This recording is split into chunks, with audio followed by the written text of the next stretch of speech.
Hello, lighting industry. I'm Jim Hutchison, and this is Lighting Insights.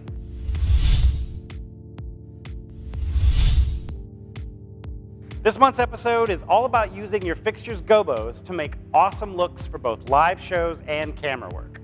The camera and the eye are two completely different animals, and we'll get to that in an upcoming Lighting Insights.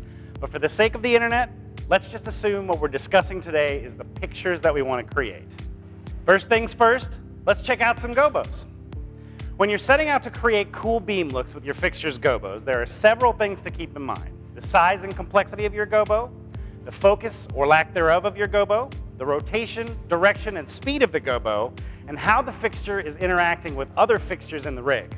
This is pretty simple stuff if you break it down into its components, so let's do that. A gobo really only changes the shape of the gate of the fixture you're using. So if you think of a gobo as just a shaped beam, it's a lot easier to comprehend.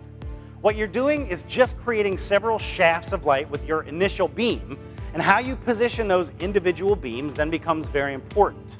The really cool thing about gobos, though, is that they make intangible cones of light into a more intangible and textured beam that has properties of rotation, three-dimensional movement, and the appearance of scale when you alter the zoom parameter. A really cool effect to add on a gobo, or a really cool effect to remove from a gobo, is its focus. It's simple, effective, and quite outstanding, especially in mass across your rig, and it's just a simple focus chase. This effect allows you to essentially float back and forth over a diffuse beam of light and use focus shards of light that, when applied, make a really nice impact, especially over something like a drum solo, really tight jam, or a part of a large pan and tilt move. This may sound like rudimentary stuff, but the fixture you use and the gobo projections in your rig will all interact together, and keeping a good eye on how that interaction is taking place means all the difference between good looks and mediocre looks, quite frankly. What I mean by this is to pay attention to your gobos as a system together. As they rotate, there is one look made by all the rotating fixtures in one direction, another look created by breaking the rig into two halves and opposing those spin directions, and even a further look created by spinning every other fixture in a counter direction to the one before it. Try it out, it's pretty cool.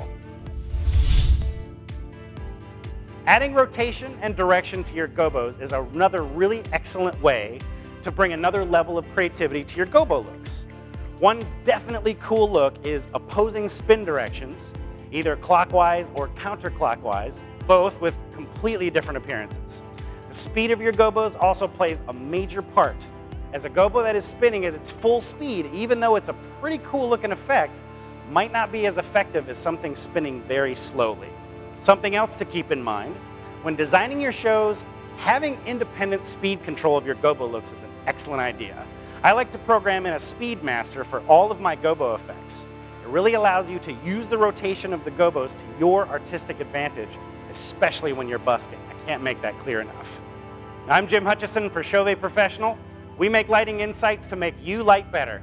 Check out more of our Lighting Insights series at lightinginsights.chauvetproblog.com.